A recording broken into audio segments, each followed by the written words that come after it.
mic can't work. I gave the answer, but I'll give you the riddle if you were paying attention. I'm thinking of something. Something God is, something we should be, and something we can't be to the world. What is it? Something God is, we should be, but we can't be to the world. What is it? I'll give you a hint. Andy had Barney. David had Jonathan. Friend. God is our friend. We are called to be friends with each other. And we are told that friendship with the world is enmity with God. I thought about this, and you know, I think it's a struggle because I love what you all sang. We've got to love them to Jesus. Here's the problem. I'm pretty sure if tomorrow you go out and you have a neighbor you haven't talked to or developed a relationship with, or you have a co-worker, or maybe you go to Bloomington and go to the store, go to Menards. If you walk into Menards tomorrow and walk up to the clerk and go, "By the way, I just want you to know I really love you," you're going to probably freak them out. I'm pretty sure you are. If you walk up to your co-worker tomorrow, I got to think of the right person to use here because I don't want to completely... Come here, Chad. I think I can do this to Chad. If you haven't said 5 words to your coworker, and tomorrow you walk in and go, "Oh, man, I love you." I love you, man. Thank you, Chad. You're probably going to make them uncomfortable, don't you think? Yep. I got one. I think we get so anxious to share the love of Jesus that we miss the fact that the love of Jesus begins with a friendship. In fact, most love, some of you will say, I see this on Facebook every once in a while, "So thrilled that I'm married to my best," or have spent the last 20 years with my best friend. You know, you didn't start out sometimes in these relationships as love of my life. You started out as friends. And I think one of the great lessons in the church is friendship. Lynn and I don't sit around through the week and go, "Well, you know, the weekend's coming. We need to invite some appropriate members of the church over so that we pay our homage and keep our job." We don't do that. We don't go, "Well, we're going to go to Bloomington. Is there anyone we need to impress or make like us more?" We say, Lynn will say, "Hey, you want to have friends over this weekend?" "Yeah, that'd be great. Let's build a fire and have friends. Let's have dinner and have friends. Let's go to Bloomington and invite friends." You use that phrase, don't you? Friends. Well, I want to talk a little bit about friends today and friendship. Because I believe that friendship should be at the core, part of the core of who we are as a church. Part of the core of how we reach out to church people is through friendship. And so I want to take us to the book of John, the 15th chapter. And I want us to look at what Jesus said. "Greater love has no one than this, to lay down his life for one's" what? Friends. "Greater love has no one that he lay down his life for his friends. You are my friends if" what? "You do what I command." Now, I just want to say to you this morning, before we go any further, I think one of the coolest things I could ever hear from Jesus, other than "Well done, good and faithful servant," one of the greatest words I think that Jesus could ever say to me is, "You are my friend." I think that's powerful beyond understanding. You are my friends if you do what I command. I no longer call you servant, because the servant doesn't know his master's business. Instead, I have called you friends, for everything that I have learned from my Father, I have made known to you. Jesus says, you're not a servant because you're not just here because you have to be. You're here because you choose to be, and that makes you my friend. Thank you for being his friend and my friend today by being here. Let's pray. Father God, you are good and glorious and wonderful and gracious and patient and all those words that we think of to try to describe you. You're all those things. But you're also our friend. And you call us to be friends. Not just with you, but with each other and with those around us, Lord. Help us to understand the value of friendship and what it is to be your friend and each other's friend. In Christ's name, amen. Being friends is not something we often think about. We tend to take it for granted. But most of you, almost everyone in this room, has friends. Some of you have a best friend. I kind of got to be honest. This is part of that new cultural thing that I don't like. I don't like the fact that we have initials for everything. Okay? But some of you are well familiar with the initials BFF. Best friend forever. You know the problem I have with that is when I look on my Facebook, I'll see people who have like 200 BFFs. Okay? Now I'm pretty sure to be my best friend, you can only be one, all right? Because if you're my best friend, and there's another best friend, and there's another best friend, then none of them are really my best friend, all right? But we've kind of, like everything else, convoluted what friendship looks like. And sometimes friendship gets perverted, and the idea is that a friend just does everything I want to do and does everything for me. That's not what a real friend does. Okay? And other times, a friend is somebody that we are constantly bailing out or helping. And that's not really a healthy friendship either. I want us to talk about friendship for a minute. And to start with, I want us to understand that in the beginning, God teaches us that friends are needed. Relationships are needed. I believe it was John Donne who wrote, "No man is an island unto himself, but we are all part of a greater continent." We are not islands, we are the United States. We're all individuals connected to one another. You know, we sometimes get this Lone Ranger mentality, don't we? I'm assuming I'm not the only one who's ever done this. I can do this on my own. I don't need anybody. Nobody understands me. Nobody gets me. Nobody else deals with the world the way I do. Nobody thinks the way I do. Well, that's probably true. Nobody thinks the way I do because my thinking is just a little bit bent. All right? But you know, I got to thinking about this. Even the Lone Ranger had Tonto, didn't he? He wasn't really alone. He was just the last ranger. He was the last ranger. Should have been last ranger. He really wasn't even that. I got to thinking, you know, what do we call people who completely reject social relationships and move way out into the mountains and live by themselves? What do they call them? Hermits. But have you ever noticed, even the hermits usually have a friend. It's usually a cat or a dog, or Grizzly Adams had a bear.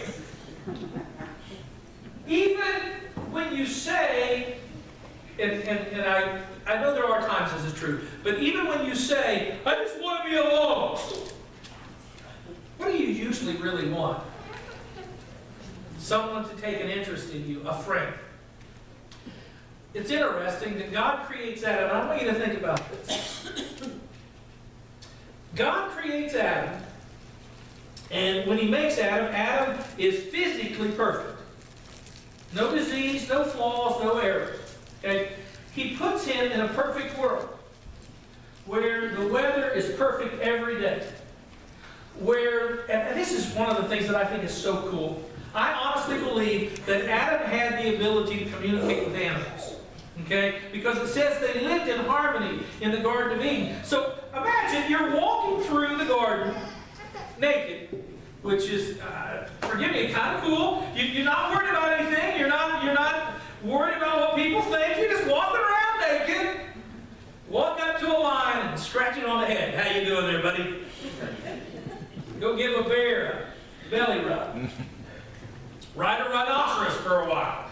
Just hanging out with the animals. That's pretty cool stuff. And I tend to think you put me in that environment. What do I need? I got all the food I want. I'm hanging with the animals. I get to run around naked. Life gets no better than this, right? Seriously, this is pretty good stuff. What does God say, though? It's really interesting. Go back and study the book of Genesis. After each day, God says, it's good, it's good, it's good. He created light, it's good. He creates the earth, it's good. He creates animals, it's good. He creates man, and what does he say? It's not good. Let's go on. The Lord said, it is not good for man to be alone. I will make a helper suitable for him. He says, you know what? This being, this creature I've created, is going to need more. Is going to need social interaction. So God created a partner, a helper. And in time, God added to them other children and then relationships that blossom. I think this is interesting. If you read there in Genesis, it says that in the evening, in the cool of the evening, God would walk and talk with Adam. Now, what is a friend other than somebody that you walk and talk with? First friendship was God and Adam. And it was this great friendship. And you know, I made the point about being naked and you laughed, but the truth was, what was really cool about it was that Adam had nothing to hide from God. And God accepted Adam just as he was. Because God had made him and he made him perfect. And there's this great relationship there where Adam loves God and honors God. And then see, there's the key. Adam was doing the things that God wanted to do. God gave him a simple job. Take care of the garden. Take care of the animals. I don't know what all that looked like, but it was Adam's job to do. And Adam was glad to do it. And Adam and God would converse and share. And I want to challenge you. Sometimes,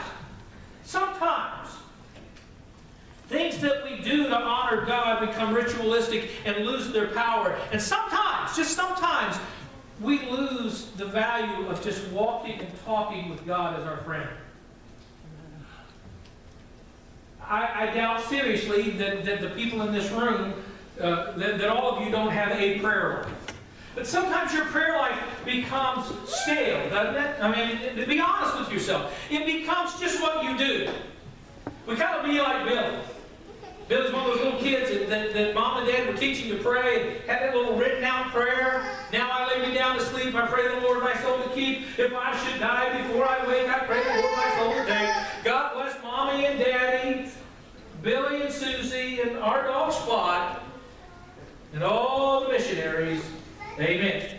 And night after night, Billy would come in and he would kneel by his bed and he would read, Now I lay me down to sleep. And finally, after about a month or two, Mom and Dad leave the room and Billy's kept reading. And finally, one night he comes in and looks, there it is, Lord, read it for yourself.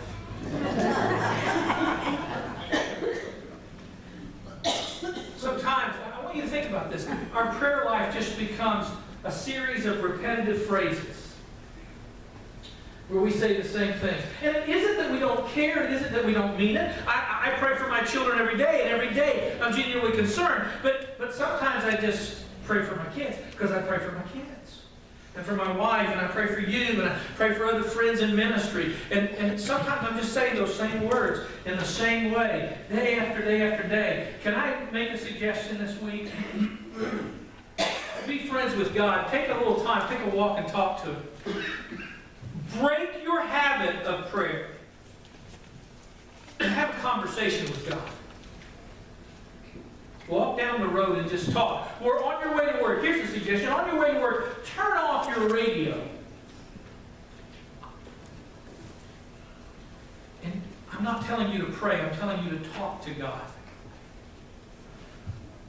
Stop praying as a religious act and start talking as a friend. And be honest. Here's an idea. Shocking revelation. Be honest with the God who already knows everything. Lord, I'm tired today and I'm in a bad mood. I don't know why. I just woke up in a bad mood. I feel like if the wrong person crosses me today, I'm going to say something I shouldn't. Lord, I just want you to know. And I know this isn't what you want, and I'm sorry. I'm trying, but I'm really struggling here, Lord. I can't even put my finger on it. just walk and talk, or ride and talk.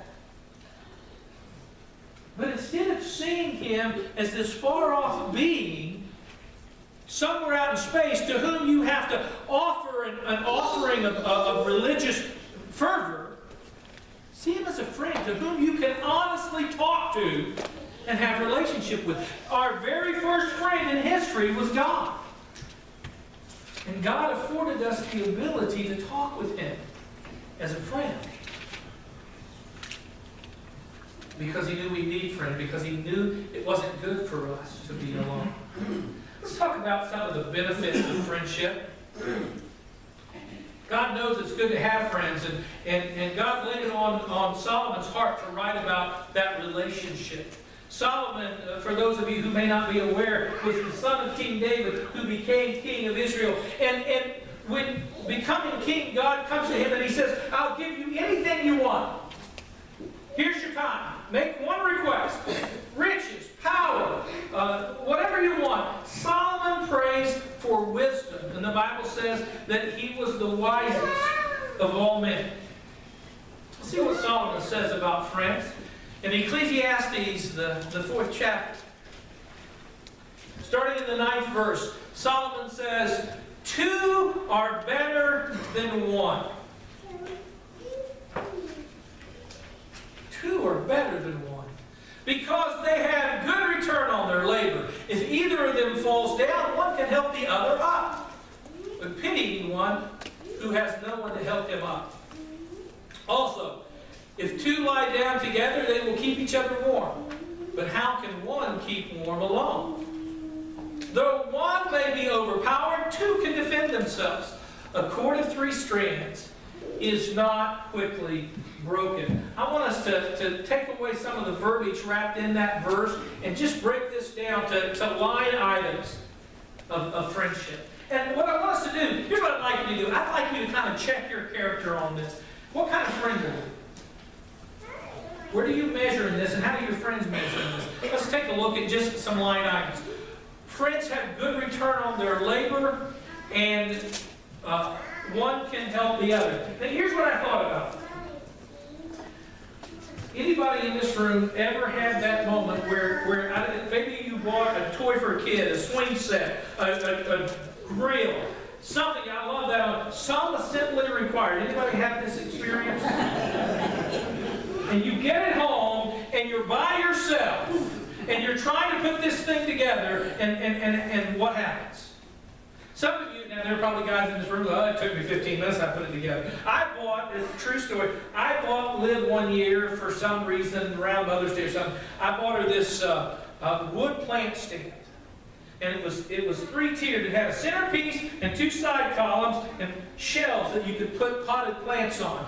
And I came home, now in my defense, in all fairness, I was sick as a dog the day I brought this thing home. I think I was running about 114-degree temperature, okay? I was sick, dehydrated, out of my skull. And I'm sitting there and I'm trying to put this thing together, and I get it done. And I don't know what went wrong, but I did not have 3. I had 1 tower with shelves with about 1 inch between them. I thought those are going to be the smallest plants you've ever seen in your life. I said, oh, this makes no sense to me. If you're putting those things together by yourself, sometimes it gets frustrating. But have you ever had a buddy come over and help?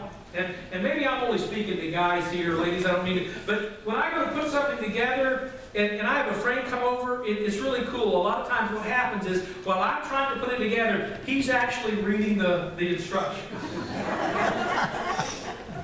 And then he'll gently say, you're doing a great job there, but you might want to make sure before you do this, you do that. And he kind of encourages me and gives me some advice when I need it. And then he helps. All right, we got to stand these 2 pieces out. We got to do this and we got to do that. Okay, I got this in, you get that, and we got. It's always nice to have somebody there helping. And that's what friends do. How encouraging are you in your friendships? There's nobody in this room this morning that doesn't need encouraged on a regular basis. How encouraging are you to others? Even just something as simple as, hey, hang in there. You're doing a great job. Don't get discouraged. Now, let me make a point here, and I do this as I go. I didn't say how good are you at bossing people around. All right? There is a difference between offering advice and bossing people around. Sometimes offering advice means letting someone struggle and then showing them how to do it better. When I was first married, Liv's dad was a mechanic and a maintenance man. He could fix anything. Fix anything. And he came over, and I had a 1975 Chevy Nova. Great car. Great car. All right? And I needed to change the spark plugs. Now here's the thing. I knew nothing about cars. My dad never showed me how to work on cars. When a car broke at my house, it disappeared for a while, and sometimes a different car came back, or it would come back, but I never knew how it got fixed. And so I'm here with my father-in-law, and I'm going to change the spark plugs, and I worked for 20 minutes and could not get the first spark plug out of the engine. I pulled and torqued and stood and jerked. I sprayed WD-40, and I probably prayed too. And I'm fighting this thing for all I'm worth. And after about 20 minutes, my father-in-law sat there watching me the whole time, gets up quietly, smiles, walks over, reaches on the back of my ratchet and flips that little button. And says, try it now. And I can remember looking back, why didn't you tell me that to start with? He said, if I'd have told you that to start with, you wouldn't have learned your lesson. Righty-tighty, lefty-loosey. I learned to take advice because he knew how to give it. He didn't tell me what to do. He let me figure it out, but he'd give me some advice. How many of you are good at giving advice? How many of you are good at receiving advice? Sometimes that's a test of our friendship. I want to say this, and to your glory, so far this church has amazed me with how willing it is to pitch in and help. And that's a testament to friendship. Friends, just help out. You know, it's funny, whenever somebody has dinner and they invite other people over, and the dinner's over, it never ceases to amaze me. Can I help with those? Can I help you with the dishes? Can I help clean up? Just instantly, you know. And what's crazy is I catch myself doing that. I go to somebody else's house, and we've had a big meal. I'm all of a sudden picking up dishes and doing things. And of course, even when I'm here, I never see that at home.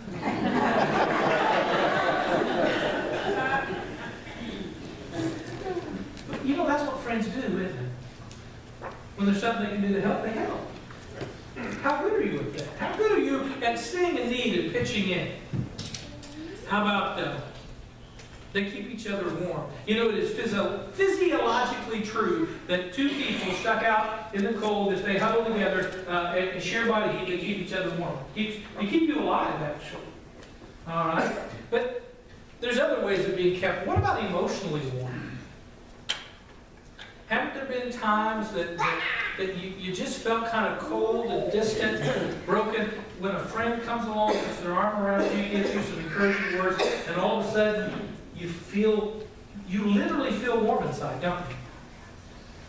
You know. And again, my question to you is, how good are you at that? At knowing what to say and when to say it. They can defend themselves. Friends protect each other. Friends make sure they look out for each other. And here's the scary thing. Sometimes friends have to protect each other from themselves. Hey man, be careful. Hey, listen. Watch where you're walking. Watch where you're stepping. Watch what you're doing. I don't want you to get hurt. It isn't being bossy, it's concern. But friends protect each other. Now, as I praised you for being good and quick to help each other, I can't honestly judge you, but you need to examine, are you good at protecting each other? Are you good that when someone else is pointing out your flaw, instead of going, yeah, you're right, he can be a jerk, are you good at being one who steps up and says, you know what, I know that you might think that, but let me tell you about the person I know. I find myself every once in a while talking about somebody I know, and somebody will go, well, you know what? Here's what I know about them, and they'll reveal something negative about them. And I say, I understand that, but I also know they have a heart for God, and they have a heart for others. And protect. You know, one of the things that is important in the church, we have enough critics in the world right now. We don't need to be critical of each other. We need to protect and support one another and encourage one another. That's what friends do. Are you good at that? The cord of three strands is not quickly broken. They help each other survive. I look around this room and I can, some of you, I know the stories. I can name things that you've gone through. And hardships and problems.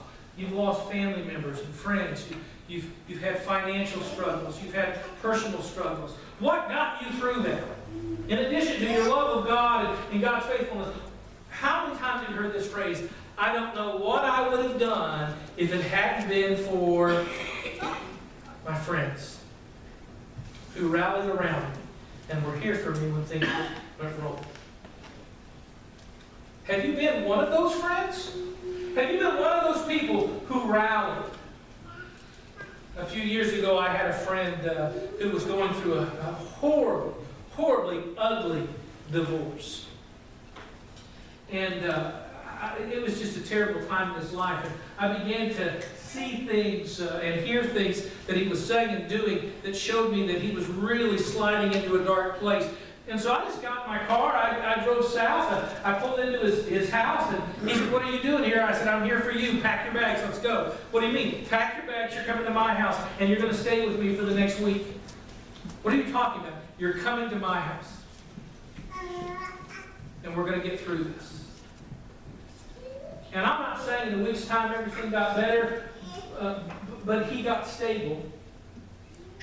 And over the next few months, there was a lot of back and forth and a lot of calling and a lot of encouragement. But I wanted him to know that, you know what, you're not in this alone. And it's amazing to me that there are moments in our life that even when people are saying they're there for us, we still feel alone, don't we?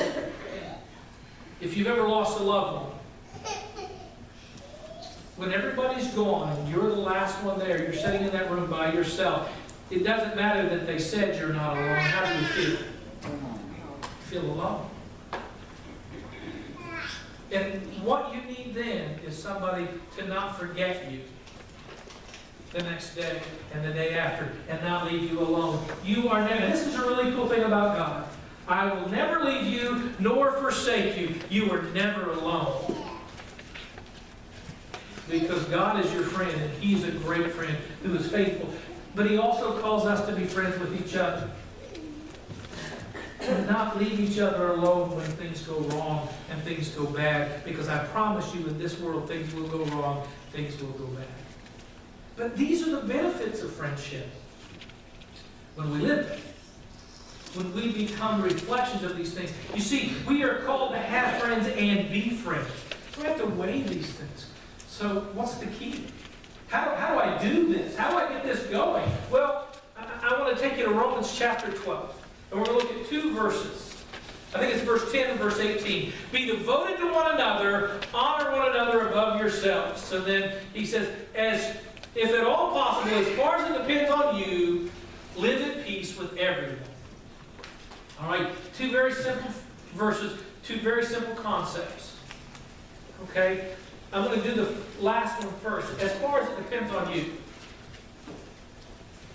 you make sure that you do your best to live at peace with people, to get along, to work with people. I'm going to go ahead and do the same thing here. As far as it depends on you, be devoted. He said, be devoted to one another. What does that mean? Here's the thing. There are times when instead of being devoted, I want to be comfortable. What's that mean? When a friend calls, and I've got a couple that I've had this experience with. When a friend calls and says, listen, man, I am in way over my head. I've got this and I've got to get this done. Is there any way you can come over and help me out? Now, right now, I've had a long week. I'm tired. I've had a lot of my own stuff to do. My yard still needs mowed. My wife is a little frustrated with me because I haven't been home much. I've been out running around a lot. And right now, what I really want to do is stay at home and relax. I want to mow my lawn and then relax. All right? And this friend is calling saying, hey, can you come over? Now the question is, am I going to be devoted to my friend? Or am I going to be committed to my own desires? And see, that's the second thing it says. It says, honor one another above yourself. Be selfless. Have any of you ever had a friend that always took, it's funny, real friends, you always have the same arguments. What do you want to do? Where do you want to eat? Well, I don't care. Where do you want to eat? Well, I don't care. Where would you like to eat? Well, let's eat at Long John's. No, not Long John's. Okay, well, where do you want to eat? Well, I don't care. Where do you want to eat? I don't care. Well, how about Taco Bell? No, not Taco Bell. All right, not Long John's, not Taco Bell. Where do you want to eat? I don't care. Where do you want to eat? Do you ever have one of those friends who never ask? Hey, we're going to eat at Pizza Hut. Hey, we're going to go golfing. Hey, it just told you everything? Do you ever one of those friends who always just takes and never gives?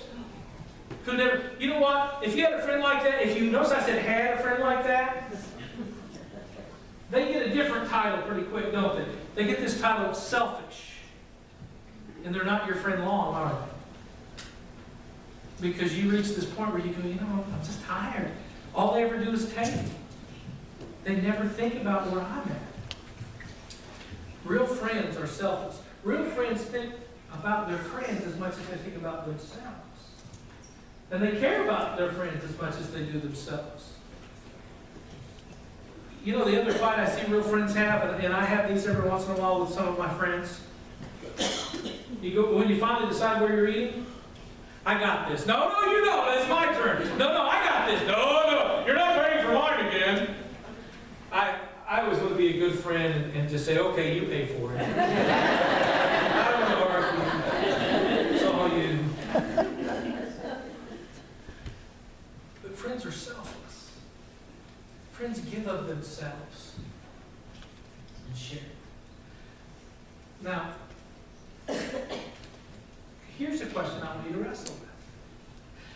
If we're talking about relationships inside the church, how devoted to those relationships have you been? I want to tell you something, and I want you to hear me very clearly. We need each other's friendship. And when church just becomes something you do when it's convenient, then you're not invested in the friendship. When church is something that you only go to receive, well, I didn't get anything out of church today, I didn't. Instead of to give and receive, we suffer as a body. We need you to value the relationship both with God and each other to the point that being here is important to you as it is to us. Folks, I want to tell you something. I don't come here for the music. I don't come here for communion. I come here because you pay me every week to be here. No. I promise you. Well, don't call my bluff on this, but if you don't pay me, I'd still come here. I come here to see you. I mean that sincerely.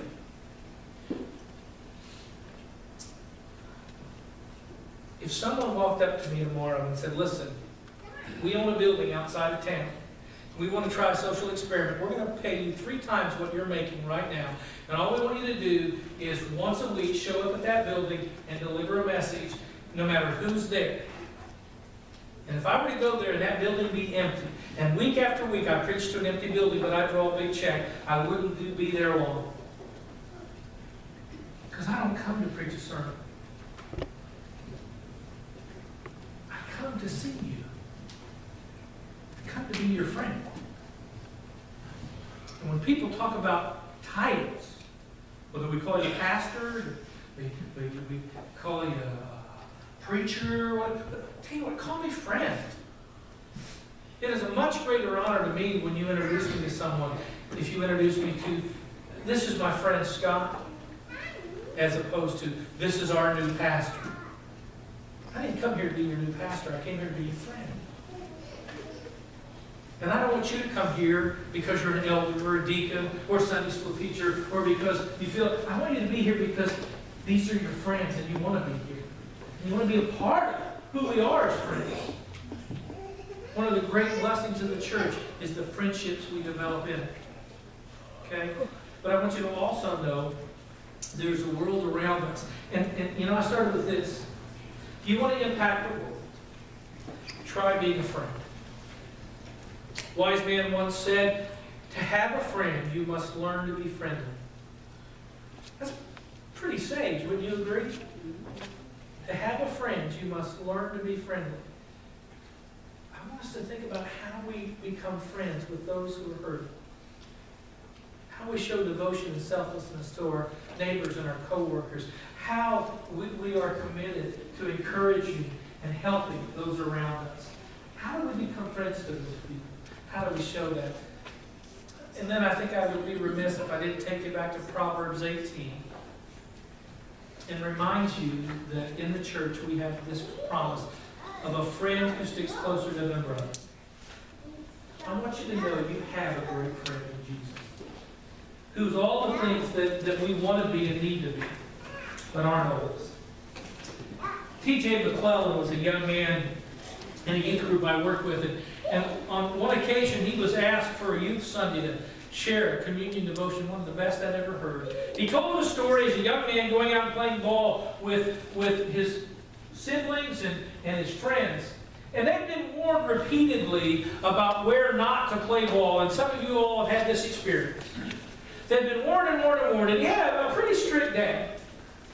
And said that he came up to bat and they threw a pitch and he lined it way out there, and sure enough, they were playing where they weren't supposed to be playing, and right through the window of a neighbor's house goes the ball. And it wasn't just any neighbor, it was that neighbor. You all know that neighbor. That neighbor who, if an apple from your tree falls across her line, she's calling the cops to say, he's throwing apples in my yard. And so, he said, as soon as you heard the paint break, everybody scattered. Because I'm standing there by myself with a bat in my hand, and everybody else is gone.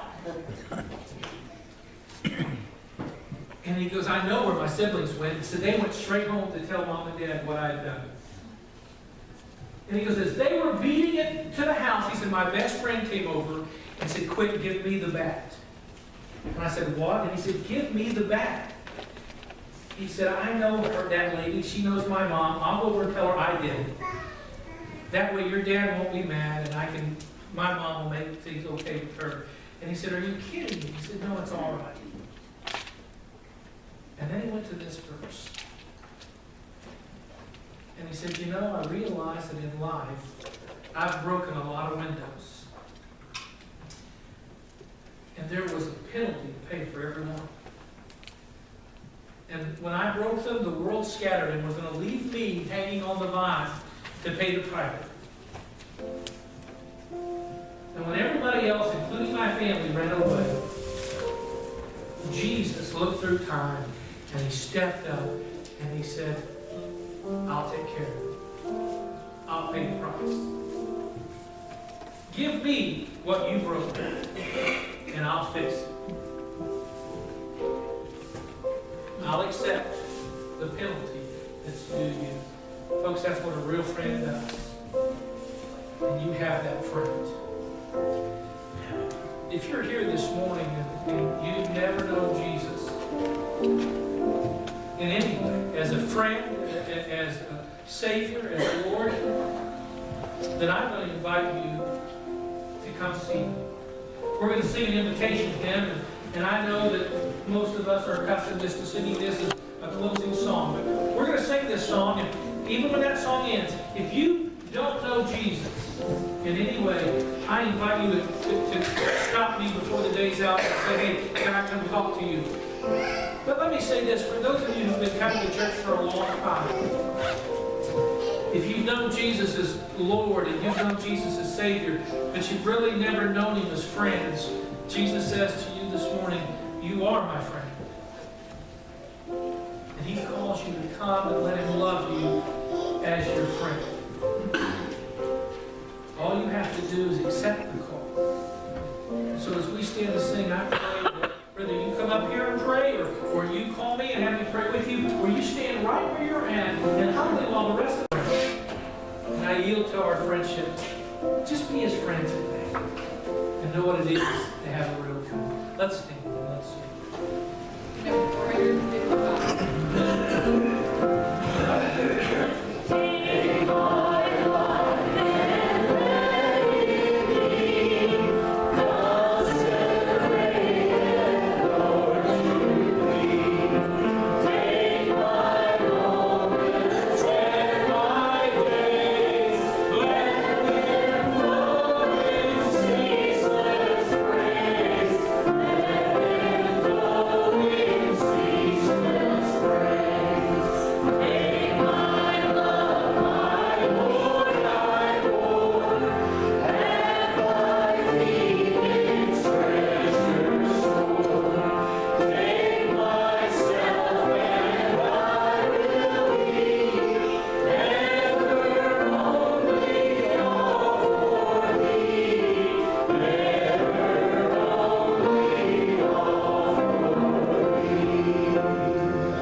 This week's challenge.